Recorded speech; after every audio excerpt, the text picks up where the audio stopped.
Walden, or Life in the Woods, and On the Duty of Civil Disobedience, by Henry David Thoreau, narrated by Jason William Bayless. Chapter 1. Economy. When I wrote the following pages, or rather the bulk of them, I lived alone in the woods, a mile from any neighbor, in a house which I had built myself, on the shore of Walden Pond in Concord, Massachusetts, and earned my living by the labor of my hands only. I lived there 2 years and 2 months. At present I am a sojourner in civilized life again. I should not obtrude my affairs so much on the notice of my readers if very particular inquiries had not been made by my townsmen concerning my mode of life, which some would call impertinent, though they do not appear to me at all impertinent, but, considering the circumstances, very natural and pertinent. Some have asked what I got to eat, if I did not feel lonesome, if I was not afraid, and the like.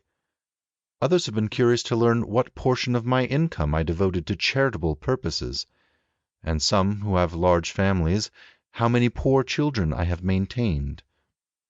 I will therefore ask those of my readers who feel no particular interest in me to pardon me if I undertake to answer some of these questions in this book. In most books the I, or first person, is omitted. In this it will be retained. That, in respect to egotism, is the main difference. We commonly do not remember that it is, after all, always the first person that is speaking. I should not talk so much about myself if there were anybody else whom I knew as well. Unfortunately, I am confined to this theme by the narrowness of my experience. Moreover, I, on my side, require of every writer, first or last, a simple and sincere account of his own life, and not merely what he has heard of other men's lives. Some such account as he would send to his kindred from a distant land, for if he has lived sincerely, it must have been a distant land to me. Perhaps these pages are more particularly addressed to poor students. As for the rest of my readers, they will accept such portions as apply to them. I trust that none will stretch the seams in putting on the coat, for it may do good service to him whom it fits.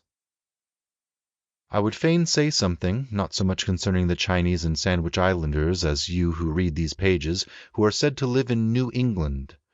Something about your condition, especially your outward condition or circumstances in this world, in this town, what it is, whether it is necessary that it be as bad as it is, whether it cannot be improved as well as not.